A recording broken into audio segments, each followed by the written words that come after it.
Mengaji, media dakwah sunnah. Bismillahirrahmanirrahim. Assalamualaikum warahmatullahi wabarakatuh.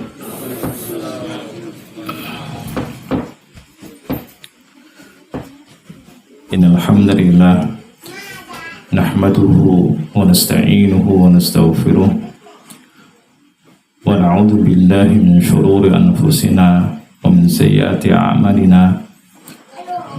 May yahdihillahu fala mudilla lahu wa may yudlil fala hadiya lahu. Asyhadu an la ilaha illallah wahdahu la syarika lahu wa asyhadu anna Muhammadan abduhu wa rasuluh. Allahumma shalli ala Muhammadin wa ala alihi wa ashabihi wa man tabi'ahum bi ihsanin ila yaumiddin.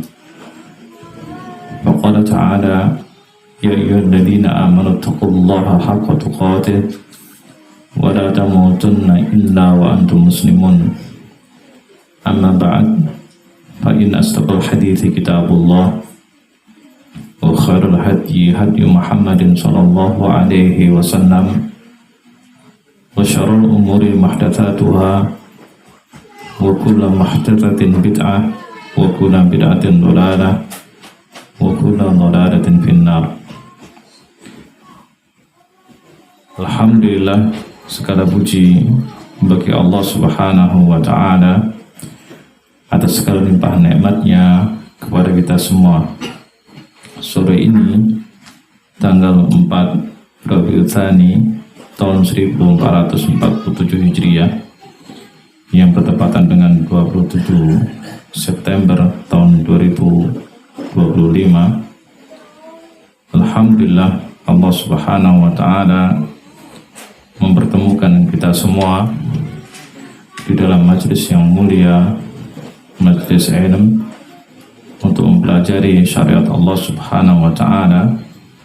Semoga Allah Subhanahu wa ta'ala senantiasa memberkahi kita dan memberikan kepada kita ilmu yang nafi, ilmu yang bermanfaat. Amin. Bapak-bapak, ibu-ibu, saudara-saudari kaum muslimin rahimani wa rahimakumullah, kita akan melanjutkan pelajaran kita terkait prinsip-prinsip dasar ahli sunnah wal jamaah. Pada pertemuan yang lalu saya sudah menerangkan prinsip yang pertama, yakni ahli sunnah wal jamaah menjadikan Al-Quran dan As-Sunnah sebagai sumber hukum utama. Kemudian prinsip yang kedua, Ahlus Sunnah wal Jamaah memahami Al-Quran dan As-Sunnah sesuai dengan pemahaman As-Salaf. Yang dimaksud dengan Salaf yaitu sahabat Nabi SAW, tabi'in, yaitu murid dari sahabat, kemudian tabi'ut tabi'in, murid dari tabi'in. Inilah tiga generasi yang mulia, tiga generasi pertama dari kaum muslimin yang disebut dengan as-salaf. Selanjutnya saya akan menerangkan tentang prinsip yang ketiga dari prinsip-prinsip dasar ahli sunnah wal jamaah. Prinsip yang ketiga, ahli sunnah wal jamaah menjadikan akal sebagai alat untuk mempelajari syariat, bukan untuk menghakimi syariat. Saya ulangi, ahli sunnah wal jamaah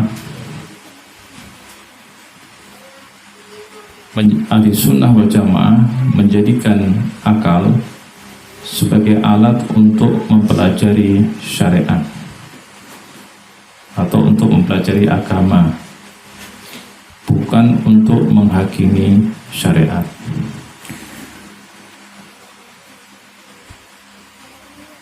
perlu diketahui kaum muslimin rahimani wa rahimakumullah, bahwa di dalam Islam akal mempunyai kedudukan yang sangat penting, dan di dalam Islam akal dimuliakan dan ditempatkan pada tempatnya. Akan tapi perlu diingat bahwa akal berada di bawah wahyu. Akal harus tunduk kepada wahyu, tidak boleh sebaliknya. Di antara dalil yang menunjukkan bahwasanya akal itu harus tunduk kepada wahyu, semisal perkataan sahabat Nabi, yakni Ali bin Abi Thalib radhiyallahu anhu. Beliau mengatakan, yang mana perkataan beliau ini diriwayatkan misalnya oleh Al-Imam Abu Dawud dan juga oleh Al-Imam An-Nasai dan juga oleh Al-Imam Ahmad. Apa kata beliau? "Lau kana ad-din bir-ra'yi lakana asfalul khuffi aula bil mashi min a'lah. Wa qad ra'aitu Rasulullah sallallahu alaihi wasallam yamsahu ala dhahiri khuffaihi." Kata Ali bin Abi Thalib radhiyallahu anhu, kalau seandainya agama itu kalau seandainya agama itu akal, maka bagian bawah sepatu atau bagian bawah sandal itu lebih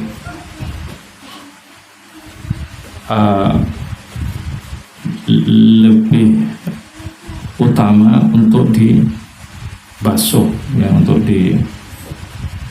diusap dibandingkan yang bagian atasnya. Ini ketika beliau mencontohkan apa itu mashul khufain bitayamum, yaitu mengusap sepatu, ya, mengusap sepatu pada tata cara afan, ya, mengusap sepatu pada tata cara wudu, ya, untuk kasus-kasus tertentu, ya, untuk orang yang musafir atau juga untuk orang yang mukim dengan syarat-syarat khusus. Jadi beliau mengatakan kalau seandainya agama itu akal, maka bagian bawah dari sepatu itu lebih pantas untuk diusap daripada bagian atasnya. Tapi ternyata Nabi SAW memberi petunjuk kepada kita tata cara wudhu pada kasus-kasus tertentu. Ketika mengusap sepatu, maka yang diusap adalah bagian atasnya, yang tentunya secara akal bagian atas sepatu itu tentu lebih bersih sebenarnya daripada bagian yang bawah. Artinya mengapa justru yang bagian atas itu yang diusap? Maka beliau melanjutkan, wa qad ra'aitu Rasulullah sallallahu alaihi wasallam yamsahu ala dhahiri khuffaihi. Sungguh saya melihat Rasulullah sallallahu alaihi wasallam mengusap bagian atas dari sepatu beliau. Nah ini apa di antara dalil yang menunjukkan bahwasanya syariat atau agama itu bukan akal, tetapi wahyu. Wahyu dari Allah Subhanahu wa Ta'ala.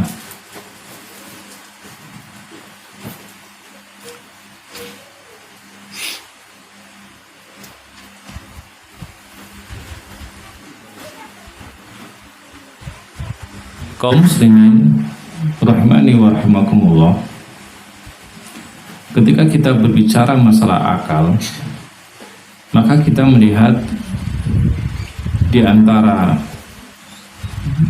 manusia itu ada dua penyimpangan ya. Yang satu kelompok dia berlebihan di dalam menyikapi akal, sehingga menurut kelompok yang pertama ini semua harus masuk akal. Kalau tidak masuk akal maka ditolak. Sehingga akhirnya ketika mereka mempelajari hukum syariat, mempelajari dalil-dalil agama, yang kemudian mereka tidak mampu menalarnya dengan akalnya, maka ditolak. Maka ditolak. Sehingga akhirnya kelompok pertama ini banyak menolak perkara-perkara sahih, perkara-perkara yang benar yang sudah disebutkan di dalam Al-Quran maupun hadis-hadis Nabi Sallallahu Alaihi Wasallam. Semisal perkara-perkara gaib. Perkara gaib itu bisa perkara yang masa lalu, ya, yang kita tidak berjumpa, atau perkara masa depan yang belum terjadi, atau sesuatu yang tidak bisa kita lihat dengan mata kita, itu namanya gaib. Seperti misalnya kita beriman kepada Allah Subhanahu wa Ta'ala, kita beriman kepada malaikat Allah Subhanahu wa Ta'ala, kita beriman adanya jin misalnya. Itu semua adalah hal-hal yang gaib, dan itu semua bagian dari keimanan. Makanya Allah SWT menyebutkan di antara ciri orang beriman itu di dalam awal surah Al-Baqarah apa? Alladzina yu'minuna bil ghaib. Orang beriman itu orang-orang yang yu'minuna bil ghaib, yang beriman kepada yang gaib. Maka apapun itu beritanya dari perkara-perkara gaib itu, kalau itu sahih, termaktub di dalam Al-Quran maupun hadis-hadis Nabi Sallallahu Alaihi Wasallam, maka seorang muslim wajib meyakini. Nah tentunya bagi kelompok pertama ini susah untuk mencernanya.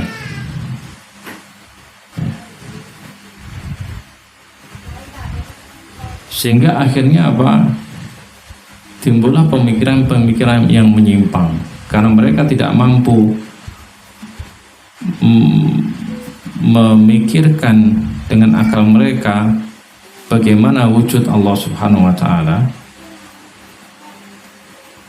Maka akhirnya apa? Ujung-ujungnya penyimpangan, sampai akhirnya yang paling ekstrim di antara mereka mengatakan apa? Wahdatul wujud, bersatunya Allah dengan makhluk. Ya karena sebenarnya upaya untuk apa? Melogiskan itu. Seperti apa sih wujud Allah itu? Ya akhirnya supaya berwujud, ya sudah, Allah itu menyatu dengan makhluk, selesai lah.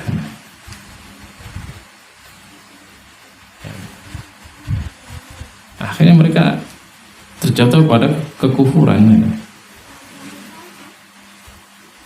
Atau ketika mereka misalnya berbicara tentang surga neraka, berbicara tentang azab kubur, itu semua tentu nggak mampu akal untuk memikirkan, sehingga mereka akhirnya merubah maknanya, merubah tafsirnya, dan seterusnya.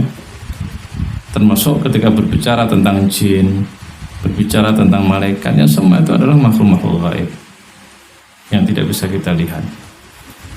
Atau berbicara tentang masa lalu, misalnya bercerita tentang kisah-kisah kaum yang lalu, Thamud, kaum Ad, kaum Lut misalnya. Atau ketika misalnya berbicara tentang masa depan, tentang masalah misalnya Dajjal, dan seterusnya.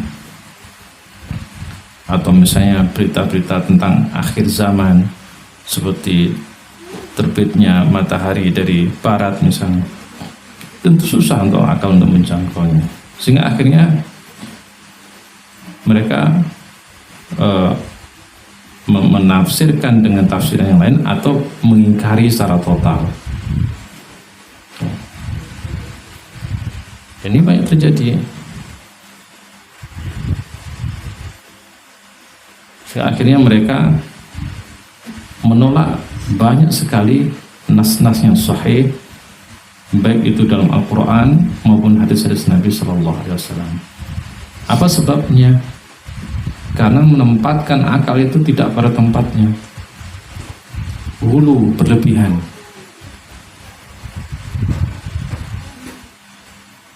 Padahal para salaf, para pendahulu kita seperti Ali bin Abi Thalib sudah mengingatkan kepada kita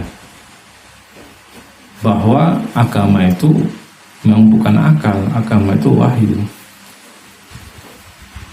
yang jauh lebih besar, lebih tinggi dibandingkan akal. Yang akal tentu tidak bisa menjangkau semuanya. Atau akal dia butuh waktu untuk membuktikan. Contoh yang nyata, misalnya kisah Isra dan Mi'rajnya Rasulullah Shallallahu Alaihi Wasallam. Yang mana kisah Isra dan Mi'rajnya Rasulullah itu sudah jelas tertulis dalam Al-Quran, dalam surah Al-Isra ayat pertama itu. Subhanalladzi asra bi'abdihi lailan minal masjidil haram ila al-masjid al-aqsa. Kan gitu. Maha suci Allah yang telah memperjalankan hambanya, yaitu Muhammad Sallallahu Alaihi Wasallam. Dari mana?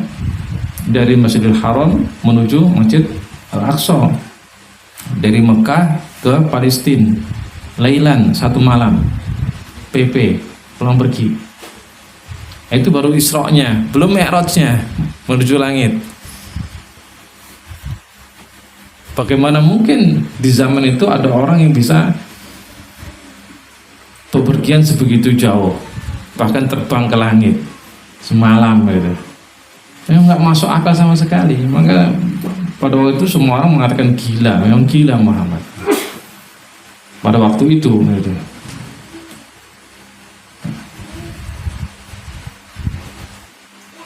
Bahkan sebagian sahabat pun mulai ragu, yang akhirnya semua itu dibenarkan oleh siapa? Abu Bakar As-Siddiq, sehingga beliau mendapatkan gelar As-Siddiq karena selalu membenarkan apa yang diucapkan Nabi Sallallahu Alaihi Wasallam. Nah, setelah sekian abad, itu kan kejadian kan abad pertama Hijriah, sekarang abad ke-15. Nah, setelah 1400 tahun kan baru terbukti, ya kan? Ternyata Isra Mi'raj itu sesuatu yang masuk akal. Kan belum terbukti sekarang dengan ditemukannya teknologi pesawat terbang, ditemukan teknologi roket, yang mana manusia dengan teknologi pesawat terbang, teknologi roket bisa berjalan melebihi kecepatan suara.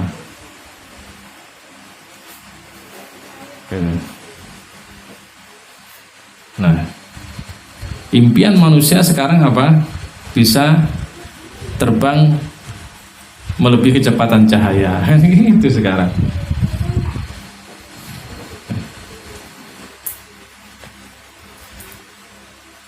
Yang itu nanti akan membuktikan firman Allah Subhanahu wa taala tentang pergerakan malaikat. Misalnya Allah menyebutkan surah Al-Ma'arij kan, ta'rujul malaikatu warruhu ilaihi fi yaumin kana miqdaruhu 50 alfasana. Malaikat itu malaikat yang mengawasi manusia di bumi itu akan menyampaikan laporan setiap hari kepada Allah Subhanahu wa taala di langit. Yang mereka berjalan di yaum satu hari. Satu hari itu kalau bagi manusia itu jarak tempuhnya 50.000 tahun. Yaumin kana miqdaru 50 alfasana. Ya untuk sekarang memang susah ya. Akan tapi dengan ilmu pengetahuan yang terus berkembang, bagaimana manusia mempelajari masalah antariksa, masalah galaksi dan sebagainya. Untuk sementara manusia hanya bisa meneliti, kemudian menyebutkan jarak galaksi itu sekian juta tahun cahaya misalnya gitu kan. Yang mana dengan begitu mereka terus mengembangkan teknologi bagaimana membuat kendaraan yang bisa melebihi kecepatan cahaya. Karena kalau kecepatannya itu hanya seperti cahaya, maka untuk sampai sana 1 juta tahun kan gitu. Jadi tentu harus berkali-kali lipat melebihi kecepatan cahaya. Nah, kemudian juga harus ditemukan sumber energi apa untuk baterainya, untuk sumber tenaganya. Sekarang kan baru yang ditemukan paling hebat kan nuklir baru. Nah, terus sekarang kan sudah mulai muncul itu. Ada materi-materi yang lebih hebat dari itu.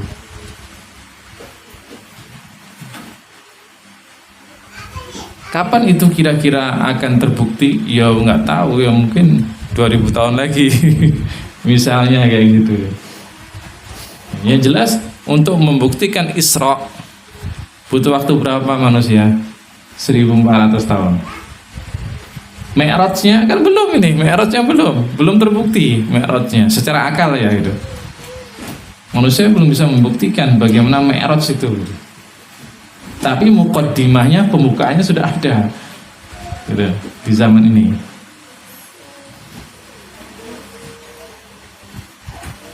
Apalagi kalau kita membaca misalnya ayat-ayat yang terkait misalnya kisahnya Nabi Sulaiman dengan ratu yang dari Afrika, Ratu Bilqis. Ketika Bilqis mau berkunjung ke istana Sulaiman alaihissalam, maka Nabi Sulaiman alaihissalam meminta untuk dipindahkan singgasananya dari Afrika ke Palestina, jauh itu. Maka Jin Ifrit mengatakan, saya akan pindahkan itu singgasanamu sebelum Anda berdiri. Lalu ada orang soleh, kalau tadi jin, ini manusia, orang yang soleh mengatakan, aku lebih bisa lagi. Aku akan pindahkan singgasana di ratu itu sebelum Anda mengedipkan mata. Lebih hebat lagi. Kan kalau kita logikakan, kacau kita itu. Ini Al-Quran dongeng aja ini. Loh, kalau kita udah gitu kan berarti apa? Menolak ayat Al-Quran kan. Kita dilarang menolak ayat Al-Quran walaupun satu ayat, karena itu akan menyebabkan kita kufur. Itu ingat tuh. Gak boleh kita menolak satu ayat pun dari Al-Quran, karena itu akan menyebabkan kita kufur.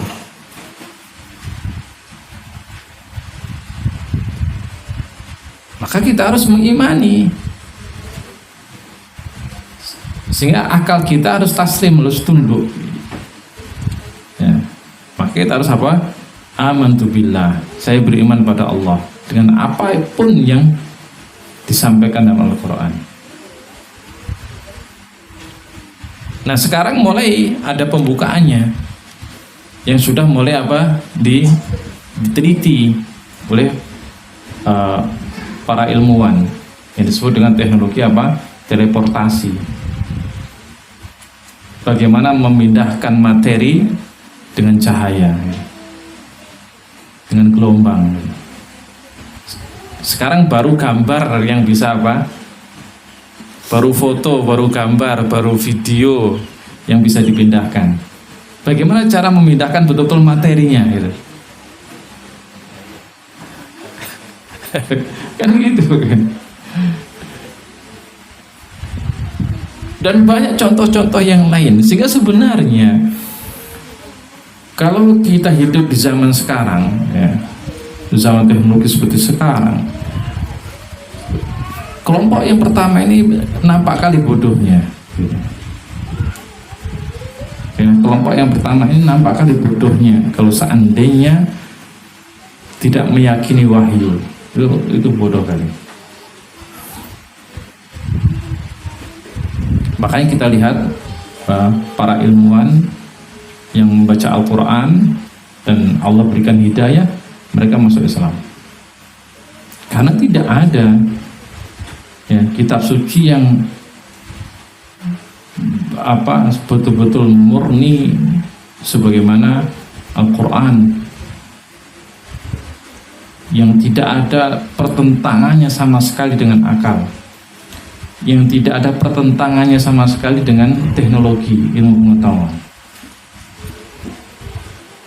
Justru apa yang dalam Al-Quran itu menjadi apa pemicu awal penelitian-penelitian untuk dibuktikan kebenarannya, bukan untuk diragukan. Nah, ini kelompok yang pertama. Makanya kelompok yang pertama ini akhirnya apa? Ujungnya yang menyimpang gitu. Kalau tidak menolak hukum syariat atau dalil syariat, mereka punya kebiasaan apa? Mengakali syariat. Nah itu kelompok pertama ini.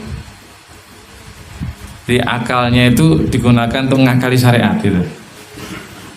Ya mirip orang Yahudi kan gitu. Orang Yahudi itu memang pinter dia, tapi akhirnya minteri syariat kan gitu kan. Karena berlebihan. Ya seperti yang kisah yang maklum yang kita baca dalam surah Al-Baqarah gitu. Wa qala Musa liqaumihi innallaha ya'murukum an tadhbahu baqarah. Dan ingatlah ketika Nabi Musa alaihissalam menyuruh umatnya untuk apa? Menyampaikan kepada umatnya bahwasanya Allah itu menyuruh mereka apa?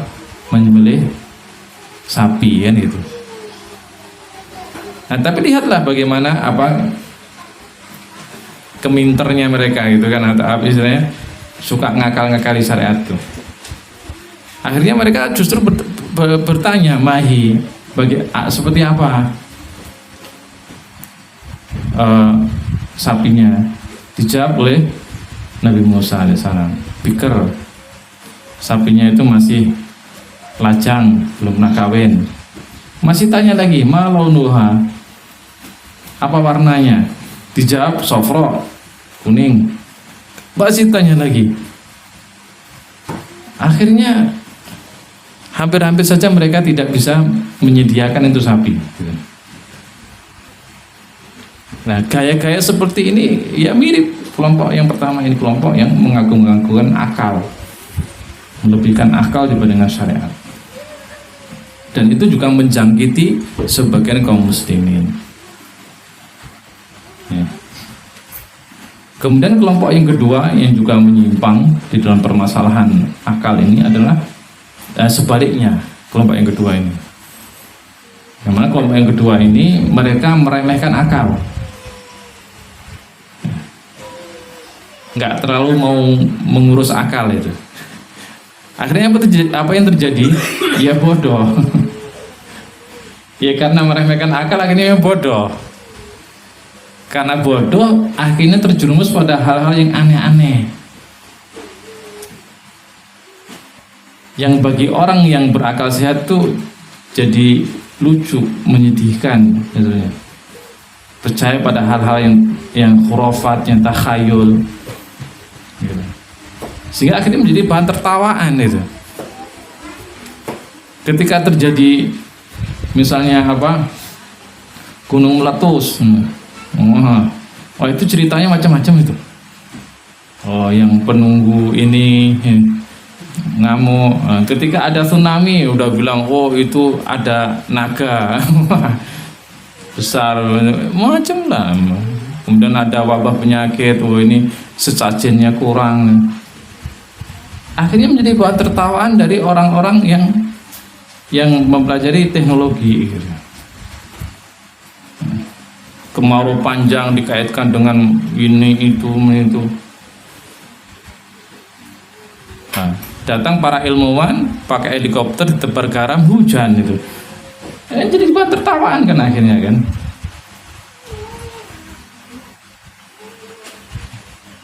Mengapa? Ya karena meremehkan akal gitu. Akhirnya sibuklah dengan urusan yang khayalan-khayalan kayak itu, entah khayul khurafat. Percaya kepada kesaktian pohon-pohon, benda-benda mati. Nah, kayak kemarin waktu lagi tren-trennya batu akik itu, itu macam-macam gitu. Sehingga yang mahal bukan batunya, yang mahal itu isinya, campi-campinya. Ini model pada kelompok yang kedua ini. Ya karena bodoh ya akhirnya dia tertinggal teknologinya, tertinggal ilmu pengetahuannya.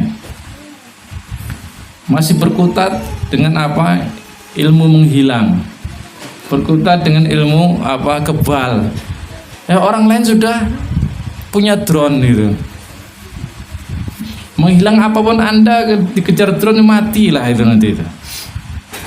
Pakai ilmu kebal apa? Dibom hancur semua itu. Kadang orang kita ini saking bodohnya akhirnya itu aja terus. Kalau dengan ilmu menghilang, ilmu sakti itu kita kuat, nggak bakalan kita itu dijajah Belanda 350 tahun. Orang Belanda itu nggak ngerti itu ilmu menghilang itu. Ilmu kebal itu nggak ngerti.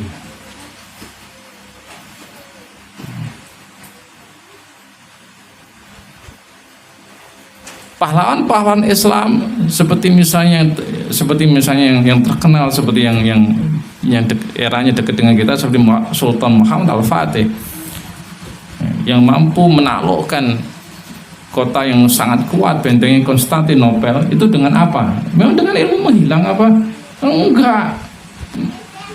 Dengan meriam, dengan kapal-kapal perang yang canggih zaman itu.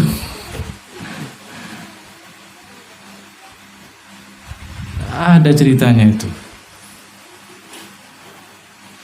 Ya, akhirnya kelompok ini menyebabkan kaum muslimin ini jauh ketinggalan dalam masalah ilmu pengetahuan dan teknologi. Kelompok ini yang menyebabkan juga perekonomian kaum muslimin terpuruk. Karena kebodohannya akhirnya mereka memahami rezeki itu bukan dengan ikhtiar gitu. Sehingga akhirnya mereka nggak bekerja, menjadi gembel kemana-mana gitu. dengan alasan apa? Zuhud gitu. Dan juga kelompok yang meremehkan akal ini menyebabkan mereka apa? Menjadi orang yang tidak bijaksana. Akhirnya apa? Ya mudah diadu domba. Karena orang yang bodoh itu kan ujung-ujungnya dia akan punya penyakit apa? Fanatik. Dan orang yang kalau sudah fanatik adalah orang yang mudah diadu domba, mudah diprovokasi dan seterusnya. Jadi itu yang terjadi. Sebagian kaum muslimin terjebak pada model yang kedua ini. Dan ini semuanya salah. Yang pertama juga salah, yang mereka mengagung-agungkan akal, dan yang kedua juga salah, mereka meremehkan akal. Adapun di dalam Islam, akal itu mendapatkan tempat yang luar biasa. Allah Subhanahu wa Ta'ala menempatkan akal itu di tempat yang mulia dan pada tempatnya, tidak berlebihan dan juga tidak meremehkan, tengah-tengah. Apa dalilnya? Kita sebutkan dalilnya. Di antara dalilnya bagaimana Islam menempatkan akal dengan mulia pada tempatnya sebagai bagian yang tidak terpisahkan dari manusia. Allah Subhanahu wa Ta'ala menyebutkan dalam Al-Quran itu dalam banyak ayat masalah akal ini, dan juga dalam beberapa lafaz, jadi tidak satu lafaz. Yang pertama, Allah Subhanahu wa Ta'ala menyebutkan tentang akal ini dengan lafaz akal, ya. Akal itu kan bahasa Arab itu. Lafaz akal di dalam Al-Quran itu disebutkan oleh Allah Subhanahu wa Ta'ala dalam 49 ayat, ya, 49 kali. Namun semuanya dalam bentuk kata kerja. Tidak ada satupun yang disebutkan dalam bentuk kata benda. Ya. Allah menyebutkan lafaz akal di dalam Al-Quran itu 49 kali, semuanya dalam bentuk kata kerja, dalam bentuk fi'il. Dan dari sinilah kemudian para ulama Islam ketika mendefinisikan akal, mereka mengatakan akal itu adalah sifat, bukan benda atau sesuatu yang berwujud, bagian dari badan.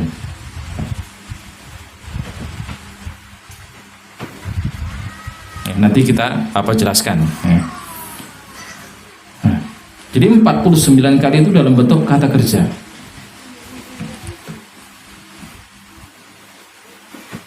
(24 kali dengan menggunakan lafaz ta'qilun. Ta'qilun, kalian berakal. Kemudian 22 kali dalam bentuk ya'qilun, mereka berakal. Kemudian aqala itu sekali. Na'qilu, kami berakal, itu sekali. Ya'qilu, dia berakal, sekali. Sehingga total jumlahnya 49. Semuanya dalam bentuk kata kerja. Kemudian yang kedua, Allah Subhanahu wa Ta'ala menyebutkan akal di dalam Al-Quran dengan menggunakan lafaz albab.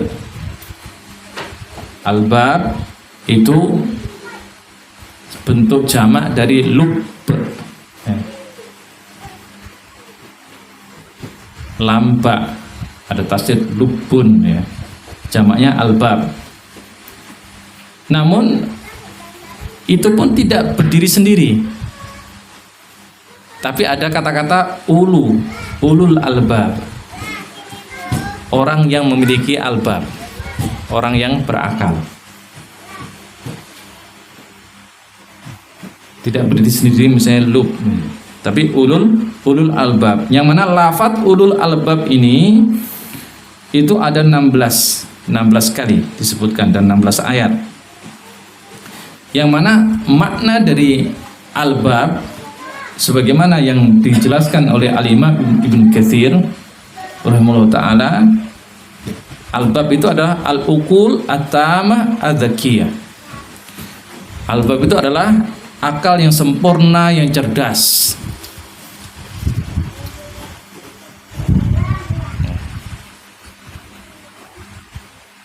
Misalnya Allah Subhanahu wa taala sebutkan dalam surah Al-Baqarah ayat 269.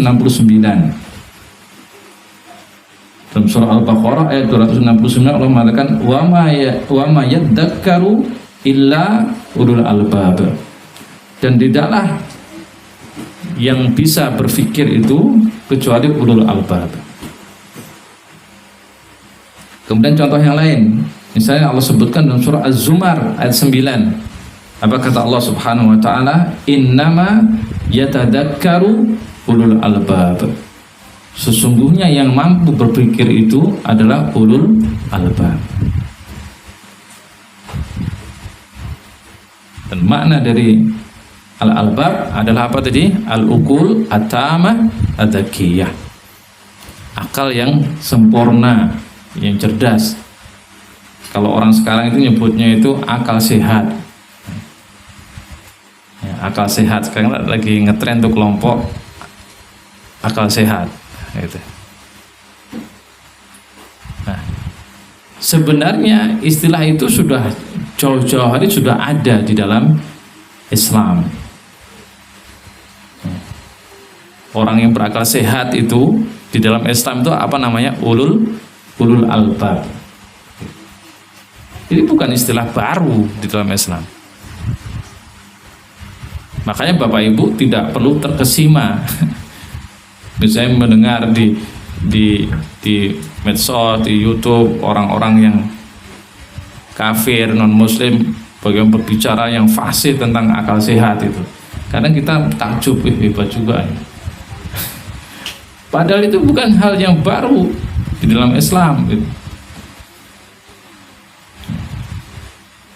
Allah Subhanahu wa taala menyebutkan tentang orang-orang yang berakal sehat ini dengan sebutan ulul albab. Dan tidak dalam satu ayat, 16 ayat. Dan 49 kali dalam bentuk apa? Ta'qilun, ya'qilun tadi. Sebenarnya kalau ini dari sini aja cukup sebenarnya untuk menunjukkan bagaimana Islam itu sangat luar biasa di dalam memuliakan akal. Tapi akan saya lanjutkan supaya Bapak Ibu paham bagaimana Islam itu sangat concern ya, sangat menghargai akal. Untuk membantah orang-orang yang mengatakan Islam itu tidak menghargai akal. Yang ketiga, Allah Subhanahu wa taala menyebutkan dalam Al-Qur'an itu masalah akal ini dengan menggunakan lafaz al-hijr. Al-hijr. Sebagaimana di dalam surah Al-Fajr. Al-Fajr ayat 5. Wal fajri wa layalin ashr wasyaf'i wal watr wal laili idza yasr hal fi dzalika qasamun lidhi hijr. Pada semua itu tadi itu ada apa? Ada faedah, ya. Ada pelajaran bagi lidhi hijr. Di hijr adalah di ukul, di akal. Ada pelajaran bagi orang yang berakal. Kadang mungkin kita sering membaca Al-Fajr tapi nggak tahu apa makna dari lidhi hijr. Lidhi hijr itu adalah akal. Mengapa akal itu disebut di dalam Al-Quran dengan al-hijr? Hijr itu pembatas, kayak tembok gitu. Makanya di Ka'bah itu apa? Ada nama apa? Hijr Ismail. Ya Pak Ismail. ada Hijr Ismail. Karena itu dia nggak bentuk dalam bentuk bangunan, tapi dia bagian dari Ka'bah, maka dikasih apa? Pembatas begini, separuh, tembok separuh. Maka dikatakan Hijr, batas. Mengapa akal itu dikatakan Hijr? Al-Imam Ibnu Katsir mengatakan akal itu ya innama sumya al-aql hijran di annahu yamna al-insan min ta'ati ma la yaliqu bihi min al-af'al wal aqwal. Akal itu disebut hijr karena akal itu membatasi seseorang dari berbuat buruk. Gitu. Akal itulah yang membatasi seseorang dari melakukan perbuatan buruk atau perbuatan yang merugikan, perbuatan yang menyimpang dan seterusnya.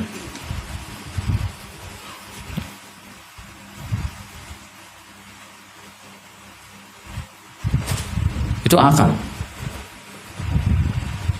Maka disebut apa? Hijr. Kemudian yang keberapa sekarang? Yang keempat, ya. Allah Subhanahu wa taala menyebut akal dalam Al-Qur'an dengan lafaz nuha. Ada sini namanya nuha. Kadang dipakai nama itu, nuha. Nuha itu bentuk jamak dari nuhya. Al-Imam Al-Asfahani, Ar-Raghib Al-Asfahani mengatakan akal itu disebut nuha atau nuhya karena apa? Karena an-nahi anil qaba'ih. Karena akal itulah yang melarang. Nahi, melarang. Akal itulah yang melarang atau menghalangi seseorang untuk berbuat buruk. Maka dikatakan nuha. Nah, di dalam Al-Qur'an kalimat nuha ini 2 kali. Semuanya dalam surah Thaha. Dalam surah Thaha ayat 54 dan Thaha ayat 128. Apa kata Allah Subhanahu wa taala? Inna fi dzalika laayatin liulin nuha. Sesungguhnya dalam permasalahan itu ada tanda-tanda kebesaran, ada pelajaran bagi siapa? Ulin nuha, bagi orang yang berakal. Kemudian yang berapa sekarang? 5? Betul 5? Berarti nggak ngantuk. Yang kelima, Allah Subhanahu wa taala menyebutkan akal dalam Al-Qur'an dengan istilah al-hilm. Ha lam mim, al-hilmu. Hilm. Hilm itu adalah dhabtun nafsi 'indal ghadab. Kemampuan untuk menahan marah, itu hilm. Atau istilahnya pengasih. Seorang orang yang pengasih itu hilm. Makanya Allah, salah satu nama Allah itu apa? Al-Halim. Abdul Halim. Gitu. Al-Halim. Orang pengasih itu orang yang apa? Mampu menahan emosi, mampu menahan marah. Walaupun dia kuat sebenarnya. Walaupun dia sebenarnya mampu untuk membalas orang itu, misalnya. Itu hilm. Dan hilm ini termasuk apa? Tingkatan akal yang tinggi. Semakin kuat akal seseorang, maka hilmnya, ya, rasa welas asihnya itu semakin kuat. Jadi Bapak Ibu, di antara cara untuk menilai kekuatan akal kita itu salah satunya dari apa? Sifat welas asih kita. Kemampuan kita di dalam mengendalikan emosi. Kalau kita modelnya orang yang cepat emosian itu sebenarnya menunjukkan kita itu lemah akalnya ya. Bukan saya lo ngomong ya. Nah, ini ya makanya kita belajar dari dasar kayak gini.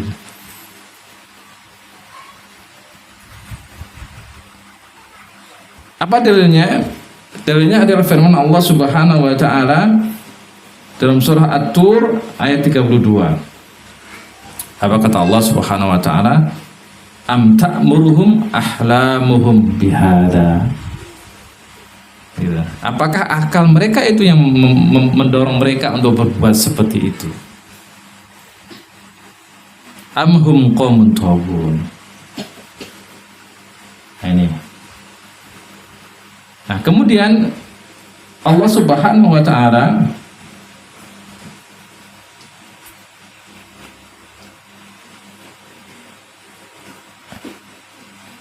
ya, yang di antara ulama menjelaskan bahwasanya makna dari al-hilm itu akal seperti al-Imam Al-Baghawi, al-Imam Al-Asfahani dan juga yang lain-lainnya. Yang keenam, Allah Subhanahu wa taala menyebutkan akal di dalam Al-Qur'an dengan lafaz al-qalbu. Kalbu. Nah, ini kadang orang Indonesia agak bingung kalau bicara kolbu ini. Karena kolbu ini diterjemahkan hati gitu loh. Kalau memakai kata kalbu malah lebih enak sebenarnya. Karena terjemahnya hati, dipikirnya kolbu itu hepar ini, hati ini lah. Secara fisik gitu lah, ya secara fisik itu dipikir hepar. Padahal hepar itu dalam bahasa Arab itu kabidu, gitu. Bukan kolbu. Kolbu itu jantung. Kolbu itu apa? Jantung. Secara fisik ya. Jadi kalau misalnya Bapak Ibu misalnya searching di Google pakai bahasa Arab misalnya kolbu misalnya, yang keluar itu ya gambar jantung, bukan gambar hati gitu. Nggak bakal keluar gambar hati ini, di jantung dia yang keluar. Nah, ini apa? Nah, yang dimaksud al-qalbu di sini bukan kolbu secara apa? Ilmu anatomi tubuh, bukan jantung itu. Karena kolbu yang dimaksud sini ada yang sesuatu yang dia bukan fisik dia. Gue itu mahsus, sesuatu yang bukan fisik. Makanya Allah Subhanahu wa taala menyebutkan akal dengan lafaz kolbu di dalam Al-Qur'an. Jadi Allah Subhanahu wa taala menyebutkan akal itu dengan lafaz kolbu.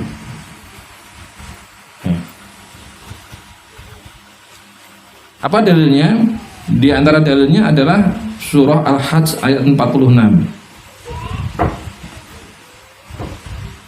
Allah mengatakan dalam surah Al-Hajj ayat 46, afalam yasiru fil ardi fatakuna lahum qulubun ya'qiluna biha.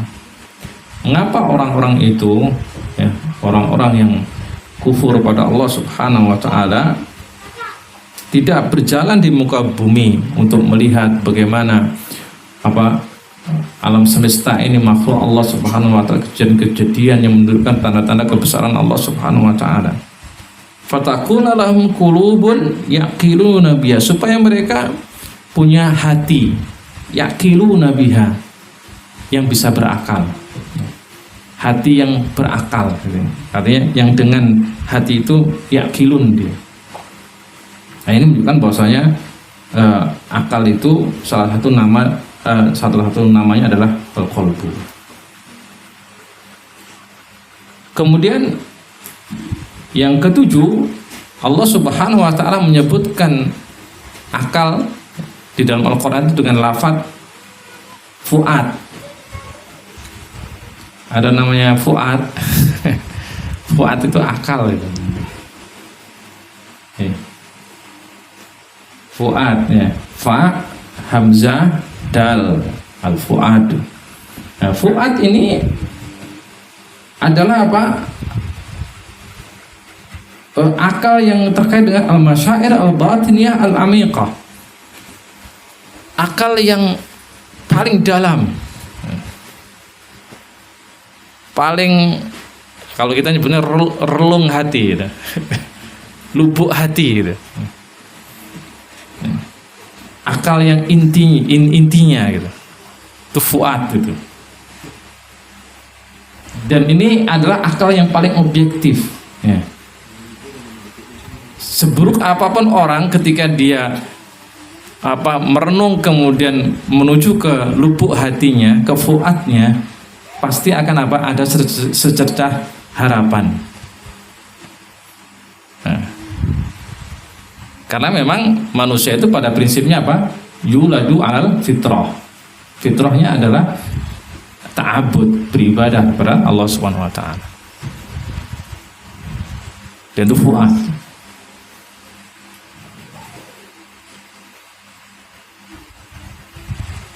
Nah, ini Masya Allah, ini Islam seperti itu, membahasnya luar biasa. Nggak kalahkan dengan orang filsafat. Nggak kalah dengan orang-orang sufi, tasawuf gitu. Yang kadang dipikir orang-orang yang ngaji seperti ini tuh orang-orang yang ngaji dohir saja gitu. Nggak pernah ngaji batin gitu. Ya karena nggak pernah dengar, nggak pernah hadir kan gitu kan.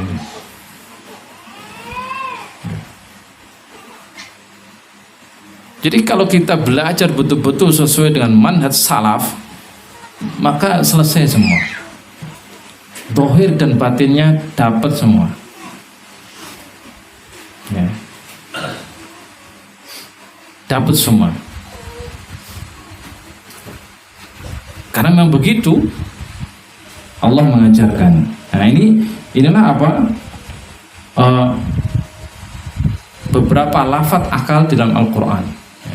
Mulai dari akal sendiri dengan model kata kerja tadi, ta'qilun, ya'qilun, naqilu, ya'qil, aqala. Kemudian dengan lafaz apa tadi? Ya, ulul albab. Kemudian pakai lafaz di hijr. Kemudian pakai lafaz udin nuha. Ya. Kemudian pakai lafaz kolbu, pakai lafaz fuad. Ya.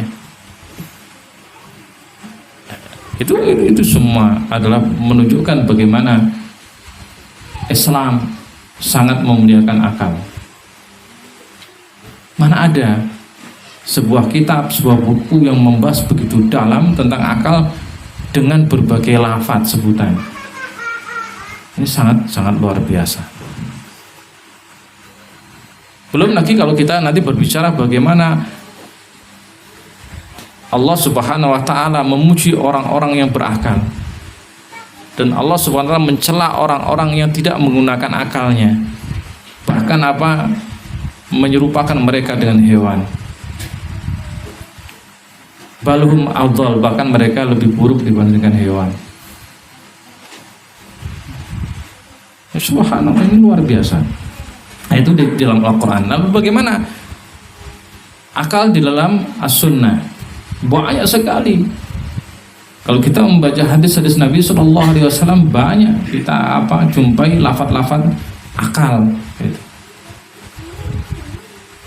yang menunjukkan mulianya akal itu gitu. Semisal satu aja kita kasih contoh ya. Karena yang dari Al-Quran itu cukup banget. Misalnya kita baca misalnya dalam Sahih Bukhari ya. Sahih Bukhari dalam hadis nomor 1369 dari Abi Sa'id Al-Khudri radhiyallahu anhu, beliau mengatakan menceritakan artinya aja singkatnya ya. Suatu hari Nabi beliau berbicara di hadapan para sahabatnya. Salah satunya mengabarkan ya berbicara kepada kaum wanita. Nah ini ibu-ibu dengerin. Kebetulan Nabi ini hadisnya sebenarnya tertuju pada wanita ya. Apa kata Nabi? Ya ma'syaran nisa tasaddaqna. Wahai para wanita, wahai para perempuan, tasaddaqna. Banyaklah kalian bersedekah gitu. Nah, atau bapak-bapak ini biasakan istrinya itu bersedekah gitu. Misalnya, ini Dek, saya kasih uang 10.000, sedekah ya, saya gitu. Atau masak ya, masak nanti dibagi-bagi, bagi ke tetangga, bagi anak-anak. Nah, itu juga termasuk kewajiban suami mendidik istrinya supaya apa? Gemar bersedekah. Karena ini perintah dari Nabi. Nabi mengatakan seperti itu. Wahai kaum wanita, bersedekahlah, banyak bersedekah.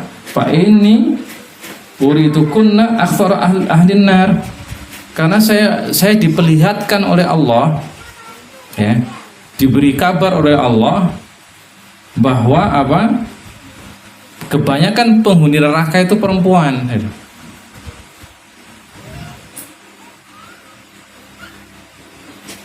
Kok gitu tadi? Ya nggak tahu hadisnya kayak gini.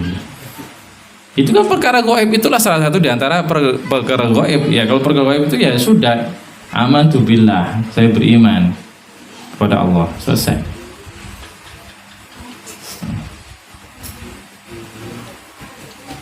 Nah tapi Nabi kan nggak berhenti di situ, ya kan? Nabi kan sudah menyebutkan cara melepaskan diri, yaitu apa?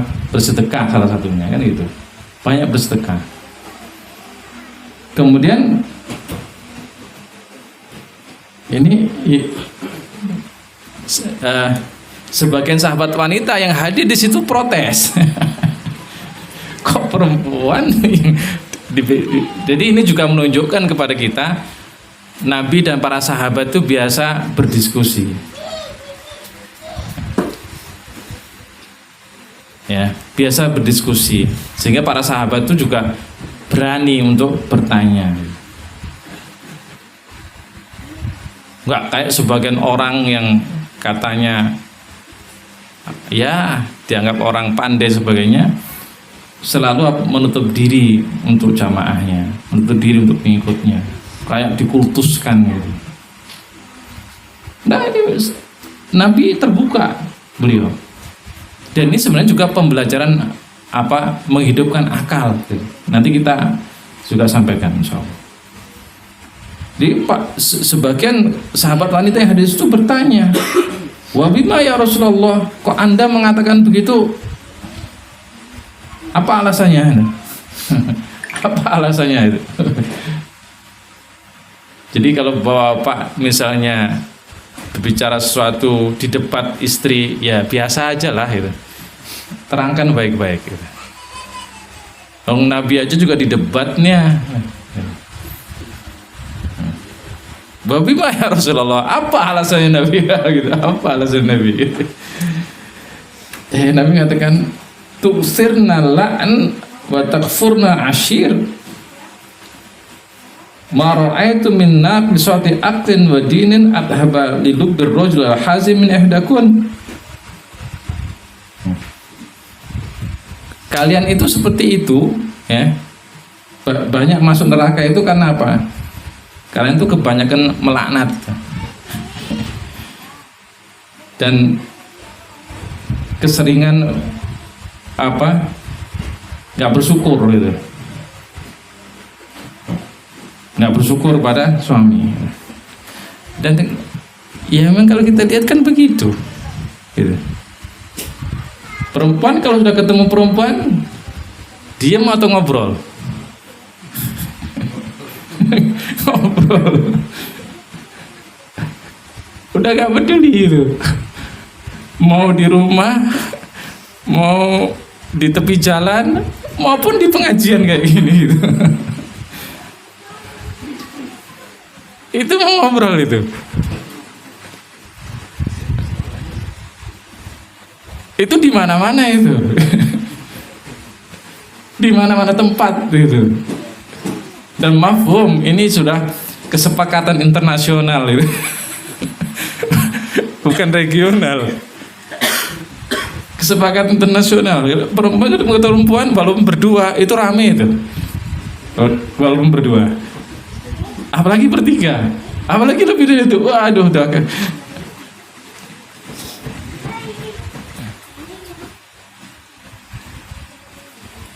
Tu'final la'an. Kemudian apa? Takfurnal ashir, suka melupakan kebaikan suami. Suami baik 10 tahun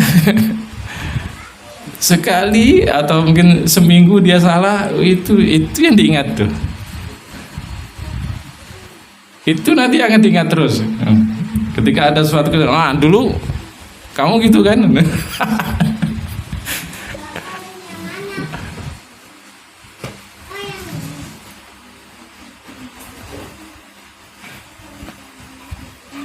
Makanya apa? Sebagian ulama mengatakan an-nisa atau al-mar'ah kal qawarir. Perempuan itu kayak kaca.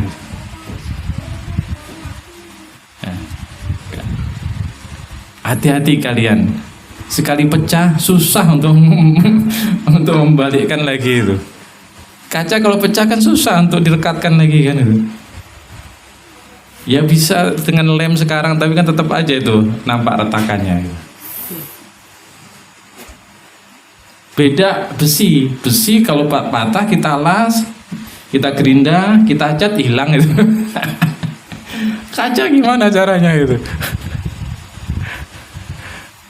Coba gimana? Las kaca pun kaca itu kalau sudah retak ya sudah kayak gitu dah.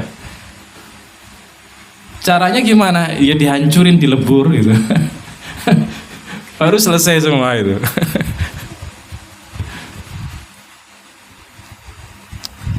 Nabi yang ngomong ya, bukan saya. Dan makanya hati-hati. Ya, Bapak ini hati-hati. Makanya Nabi juga mengatakan istausu binisa khairan. Bergaulah kalian ya. Kalau berbicara dengan wanita itu baik-baik. Pilih kata-kata yang menyenangkan dia itu, membuat enak hatinya itu.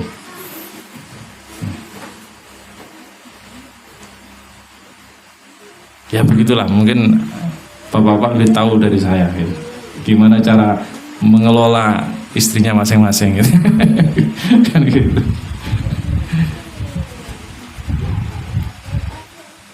Nah, jadi kemudian Nabi mengatakan ma ra'aitu min naqisati aqlin wa dinin adhaba lilubbir rajul al hazim min ihdakunna. Saya tidak pernah melihat bagaimana ada makhluk ya, ada seseorang yang naqisati aqlin, yang akalnya kurang. Ya perempuan diistilahkan begitu kan, ini berbicara akal tadi ya kan. Ya, jadi Nabi menyinggung. Akan tapi bisa mengalahkan seorang laki-laki yang kuat itu. Naqisatu akal ya, perempuan yang akalnya kurang ini, tapi dia mampu menaklukkan ya ar-rajul al-hazim, laki-laki yang perkasa itu. Dan itu fakta. Betapa banyak runtuhnya suatu dinasti kerajaan itu gara-gara perempuan. Terlalu banyak kalau kita baca. Bayangin kalau seandainya perempuan itu akalnya itu penuh, wih kalah total ini laki-laki ini. Akalnya kurang aja kalah kok. Makanya itu bersyukur lagi-lagi itu.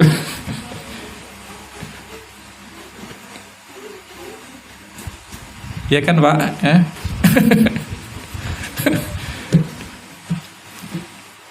Ini contoh di dalam hadis bagaimana juga lafaz-lafaz akal itu apa dipakai. Nah, kaum muslimin rahimani wa rahimakumullah,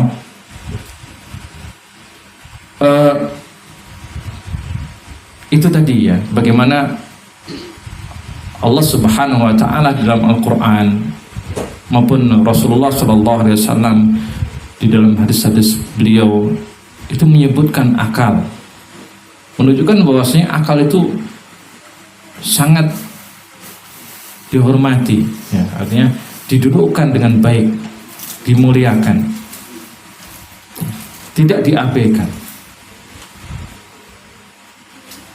Oleh karena itu kita pun harus mendudukkan akal itu pada tempatnya sebagaimana yang ditunjukkan oleh Allah dan Rasul-Nya.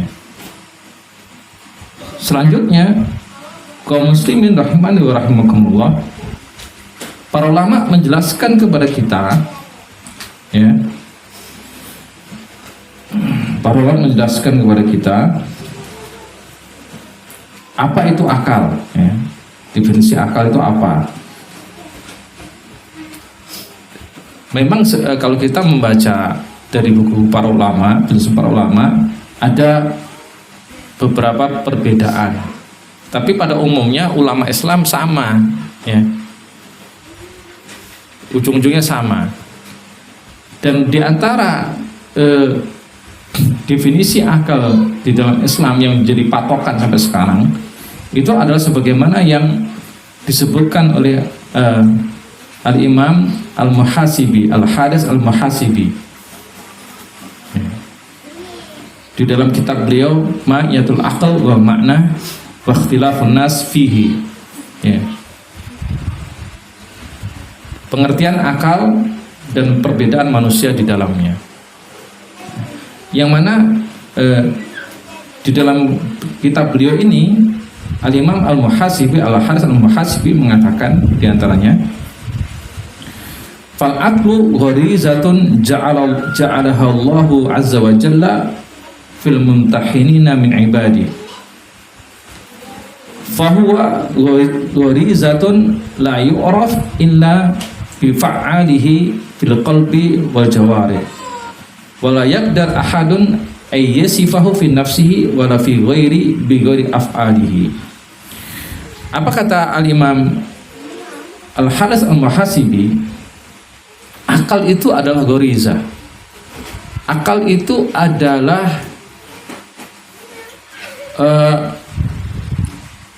kemampuan berpikir yang diberikan oleh Allah Subhanahu wa Ta'ala kepada manusia sejak dia lahir. Akal itu adalah goriza, itu sesuatu yang fitri, yang melekat pada manusia sejak lahir, itu namanya goriza.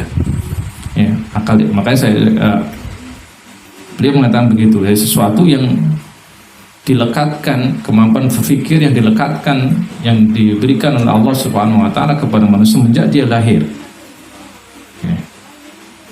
Yang mana akal ini tidak bisa diketahui kecuali dengan apa? Perbuatan,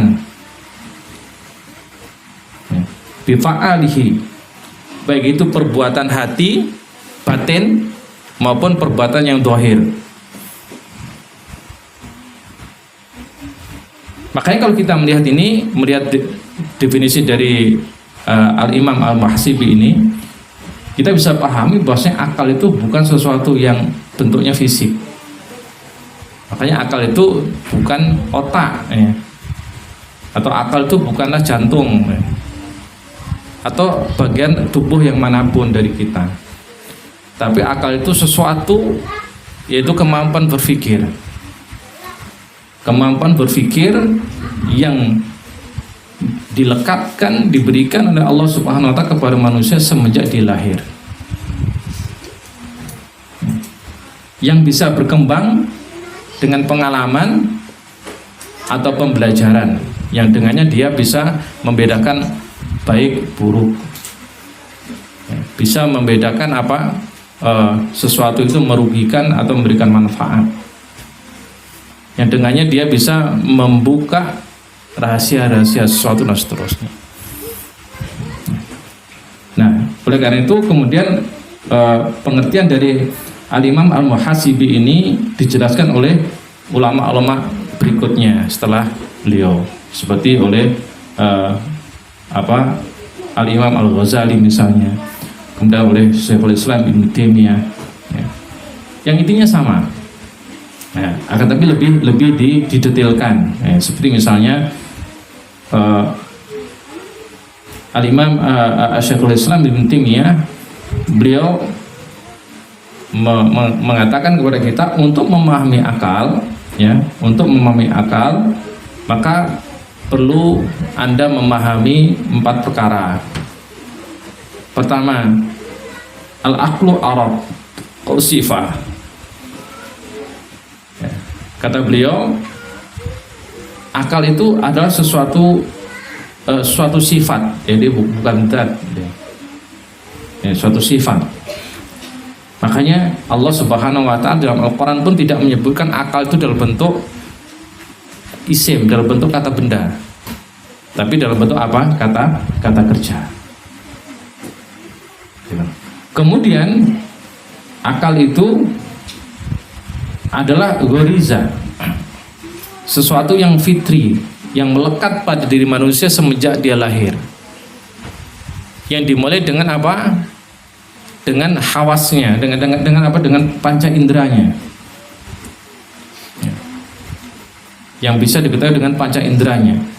Maka dengan adanya dengan panca indera itulah kemudian manusia misalnya dengan mata, ya, dengan indera penglihatan, mulailah dia mulai dia bisa membedakan terang gelap, ya.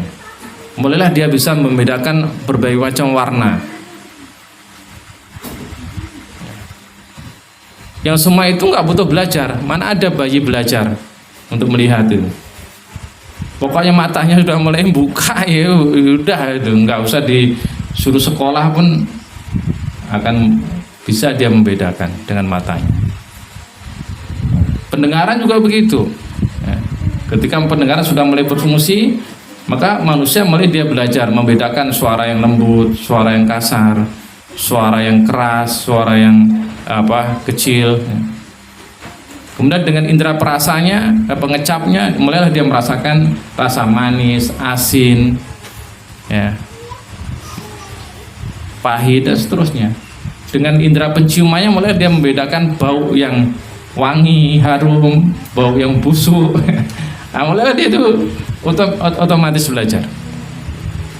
Nah, ini tahapan pertama di dalam perkembangan akal manusia, itu ghoriza, atau biasanya kita sebutkan insting, naluri. Dalam tahapan ini manusia mungkin masih agak-agak mirip dengan hewan, gitu. Tapi tentu lebih tinggi, ya, lebih tinggi. Kemudian baru pada tahapan berikutnya, ya, unsur yang ketiga, yaitu al-ilm. Ya.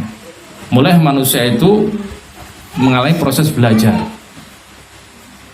dimulai dari al-ilm ad-daruri, ilmu dasar. Sehingga dalam tahap ini manusia sampai ke umur tamyiz, sekitar umur 7 tahun, dia mulai bisa membedakan panjang pendek, besar kecil. Dia bisa membedakan misalnya misalnya kucing itu lebih besar daripada tikus, misalnya gitu. Dia bisa membedakan bahwasanya katakan misalnya meja ini itu lebih panjang dibandingkan ini tempat tisu ini. Itu ilmu daruri. Kemudian pada tahap berikutnya mulailah berkembang lagi akalnya, ya. Mulai lagi berkembang akalnya, yang mana manusia sampai pada ilmu yang disebut dengan ilmu nadhari, ya. Ilmu nadhari, al-ulum an-nadhariyah, yaitu ilmu yang didapatkan melalui proses pengalaman dan pembelajaran, sehingga akhirnya menjadi ahli dia.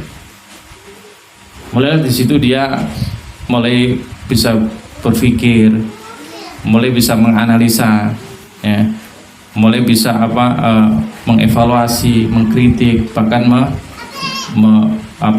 melakukan inovasi, mencipta dan seterusnya. Ya. Nah. Tapi di dalam Islam ini bukan puncaknya. Yang keempat yaitu al-amal. Inilah nanti yang membedakan pandangan akal menurut Islam dan di luar Islam. Yang keempat ini,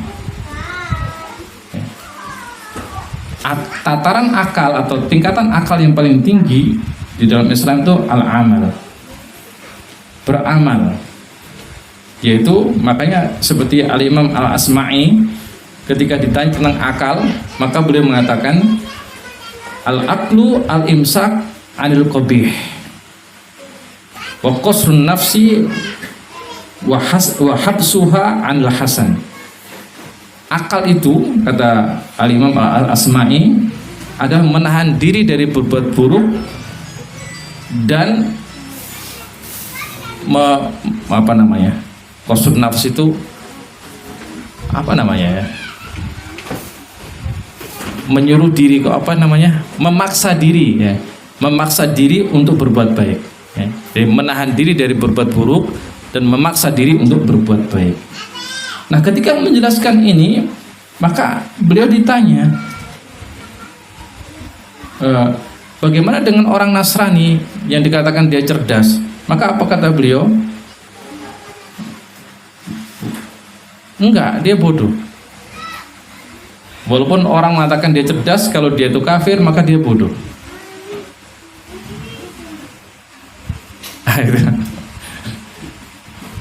Jadi walaupun semua orang menganggap cerdas, kalau dia kafir ya, maka bodoh. Menurut pandangan Islam itu bodoh, orang bodoh, safih. Maka beliau menukilkan firman Allah Subhanahu wa taala dalam surah Al-Mulk. Apa kata Allah? Wa qalu law kunna nasma'u aw na'qilu ma kunna fi ashabis sa'ir. Kalau seandainya, maka orang-orang yang masuk ke neraka mereka akan mengatakan, kalau seandainya kami mendengar apa yang didakwahkan oleh para nabi, aw na'qilu, atau kami berakal, ma kunna fi ashabis sa'ir, maka tentu kami tidak akan masuk neraka. Nah, ini pengertian akal di dalam Islam. Pengertian akal dalam Islam ya, tadi disebutkan akal itu bukan sesuatu yang fisik bentuknya dia suatu sifat dia. Kemudian tingkatan akal yang pertama itu ghariza ya, naluri yang di situ didukung oleh panca indera tadi. Kemudian yang kedua al-ilm ad-daruri, ilmu dasar. Kemudian yang ketiga al-ilm an-nadhari, ilmu lanjutan, tingkat lanjut yang sebagai hasil dari pengalaman dan pembelajaran yang panjang. Kalau yang tataran satu ini nggak ada perlu belajar ya. Selama panca indera berfungsi ya otomatis dia akan bisa. Kemudian baru yang kedua itu ada sedikit pembelajaran tapi nggak banyak. Yang ketiga ini betul-betul butuh pengalaman dan pembelajaran baru dia menjadi ahli. Nah, kemudian yang paling tinggi adalah dia mencapai tataran al-iman billah, beriman kepada Allah Subhanahu wa taala, menjadi orang yang taat. Nah, ini sebenarnya ya, apa yang sudah dibicarakan oleh para ulama Islam berabad-abad yang lalu berdasarkan dalil-dalil Al-Qur'an dan Sunnah, baru kemudian diperkenalkan di zaman sekarang, di abad ini ya, dimulai di tahun 50-an ya. Dan ini banyak dipakai di dalam dunia pendidikan. Para guru biasanya kenal ini. Ya. Nah, siapa yang guru di sini? Nah.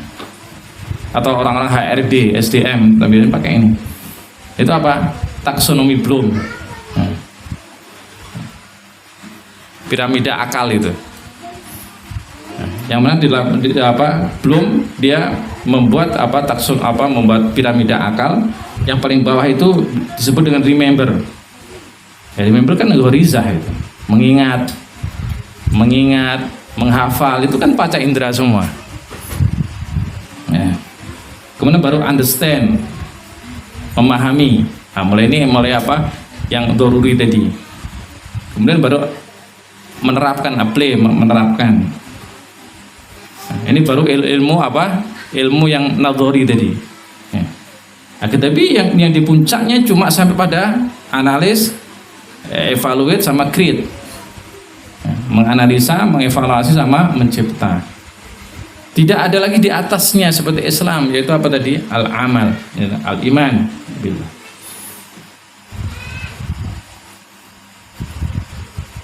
Kira-kira yang mencontoh tentang model akal ini belum atau orang Islam? Ya belum ini tahun 1950. Nah, Imam Ghazali sudah berbicara tentang model ini. Imam Ghazali sudah hidup sekapan dah. Nah, Syekhul Islam Ibnu Taimiyah juga sama membahasnya. Lebih lengkap bahkan. Cuma kan yang ngetren kan, yang terkenal kan ini. Coba guru-guru Islam, guru-guru di Indonesia itu kalau disuruh berbicara tentang akal atau kecerdasan, mati ingatnya taksonomi Bloom ini. Mana tahu penjelasan dari Syekhul Islam Ibnu Taimiyah, mana tahu penjelasan dari Al-Imam Al-Ghazali atau Al-Imam Al-Muhasibi yang lebih jauh lebih awal. Imam Muhasibi beliau hidup di zaman Imam Ahmad. Imam Ahmad tabaqat keberapa kemarin? 8. Tabaqat 10.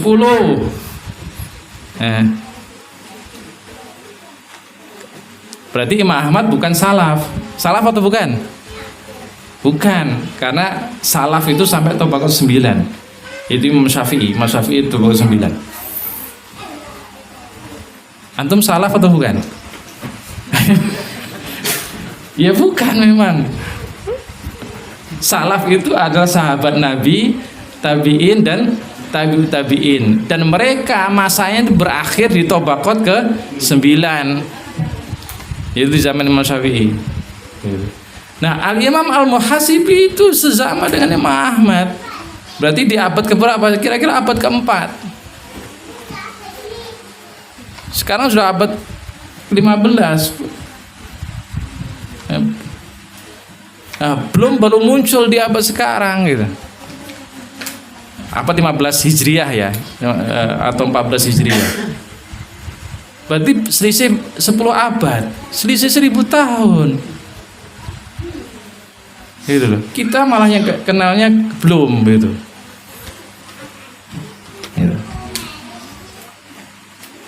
Nah, jadi subhanallah kaum muslimin. Jadi kalau kita berbicara tentang akal, itu sangat luar biasa. Islam itu adalah agama yang betul-betul memuliakan akal dan mendudukkan akal itu pada tempatnya, yaitu sebagai apa? Sebagai alat untuk mempelajari syariat, alat mempelajari, memahami wahyu, kemudian mengamalkan. Bukan sebaliknya, karena wahyu itu jauh lebih besar, lebih tinggi dibandingkan akal. Banyak hal yang tidak bisa dicerna oleh akal secara langsung memang, tapi butuh proses yang panjang, bahkan ribuan tahun bagi akal untuk mencerna wahyu. Seperti kisah Isra Mi'raj. Isra Mi'raj saja baru Isra-nya yang terpecahkan, Mi'raj-nya belum gitu. Belum lagi kisah tadi, masalah teleportasi tadi. Yang terpecahkan baru apa? Gambar kan, video call. Yang baru bisa dibuat. Tapi kita ngilang kan belum bisa itu. Saya pengen juga itu menjumpai masa itu. Biar saya pengen ngilang itu. Pindahkan saya ke Mekah itu. Ting gitu. Itulah itu. Alhamdulillah. Nah, ini prinsip yang ketiga. Prinsip yang ketiga dari apa? Ahlus sunnah wal jamaah, yaitu ahlus sunnah wal jamaah menjadikan akal sebagai alat untuk mempelajari apa? Syariat, bukan untuk menghakimi, tidak berlebihan dan tidak meremehkan. Kemudian para ulama juga menjelaskan kepada kita bahwa bagaimana cara untuk menjaga akal kita tetap sehat, tetap sempurna. Itu harus dijaga. Dan itu juga merupakan bagian dari pokok agama. Ingat, pokok agama, pokok syariat itu ada 5, yaitu yang pertama hifdzuddin. Maka di situ apa? Kita tidak boleh melakukan kesyirikan, kebid'ahan. Itu dalam menjaga kemurnian agama.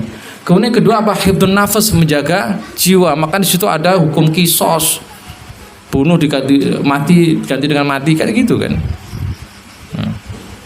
Itu Islam itu sangat luar biasa menjaga hak asasi manusia, itu hak hidup itu sangat dijaga. Hifdzun nafas.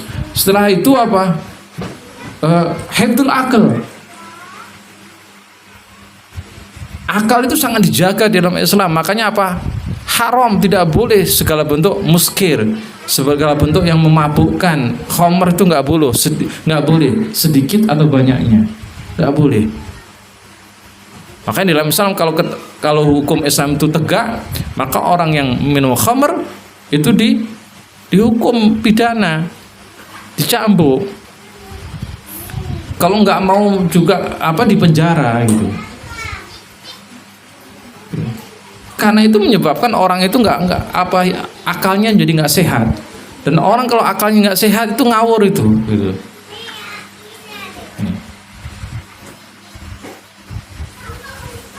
Maka menjadi bagian dari pokok agama. Kemudian pokok agama yang keempat, hifdzun nasl atau nasab, menjaga nasab. Makanya nggak boleh ada zina, dilarang itu zina. Kemudian apa? Yang kelima, hifdzul mal, menjaga harta. Maka nggak boleh ada sistem riba, ya, nggak boleh ghosab dan seterusnya. Ini sangat penting. Oleh karena itu menjaga akal kita agar tetap sempurna, tetap cerdas itu diwajibkan. Yang pertama apa? Menjauhkan kita dari segala yang haram. Karena perkara-perkara haram itu menyebabkan akal itu rusak. Ya, perkara-perkara haram itu menyebabkan akal itu rusak.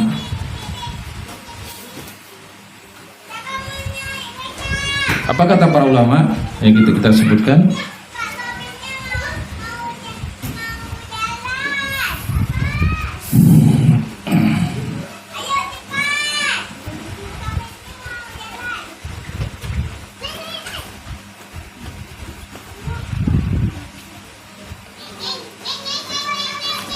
Apa kata Al-Imam Ibnu Qayyim rahimahullah ta'ala? Coba dengarkan Bapak Ibu.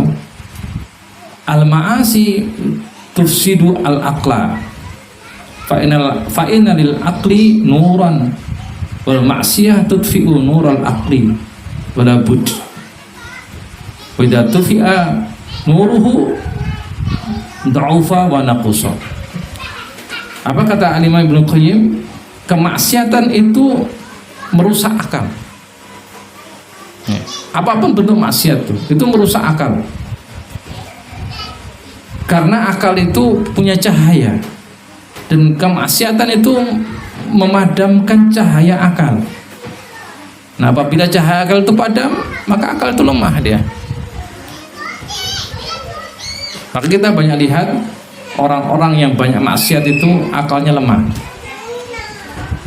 Dan itu bisa kita tunjukkan, ya, akalnya lemah itu akhirnya dia menjadi orang yang tidak bijaksana. Orang yang mudah emosian, tidak bisa mengendalikan diri.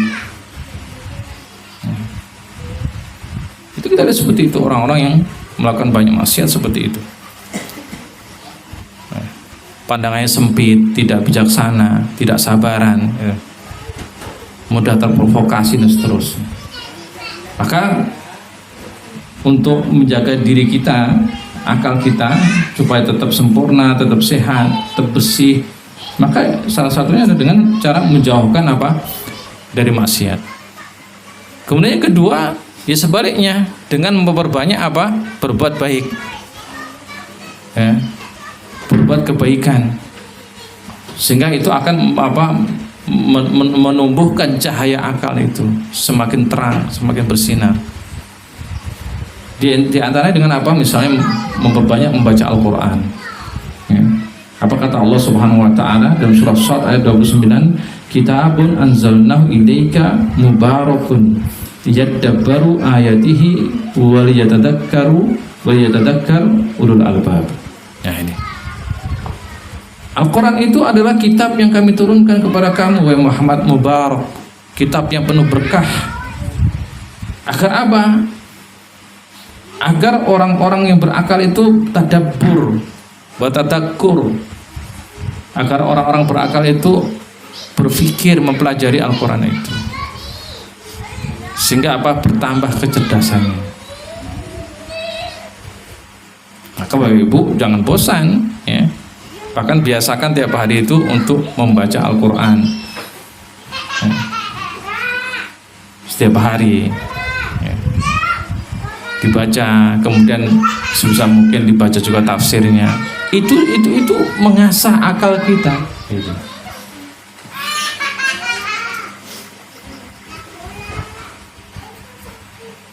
Dan banyak yang lainnya. Nanti kita akan lanjutkan di sifat lain. Yang jelas subhanallah ya, Allah Subhanahu wa taala memberikan nikmat yang besar kepada kita berupa akal ini, yang dengannya kita itu menjadi makhluk yang paling mulia, bahkan lebih mulia dibandingkan siapa? Malah malaikat. Salah satu kuncinya jadi akal itu.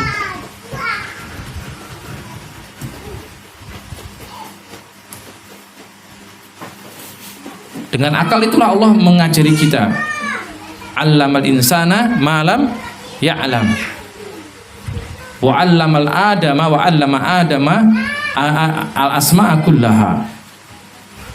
Wa 'aradahu 'ala malaikah. Dan dengannya Allah mengajarkan segala bentuk pengetahuan di dunia ini, asma ya. Kemudian apa? Ditantang malaikat, maka malaikat tidak bisa menandingi. Itu nikmat yang besar. Maka kita harus menjaganya dengan baik.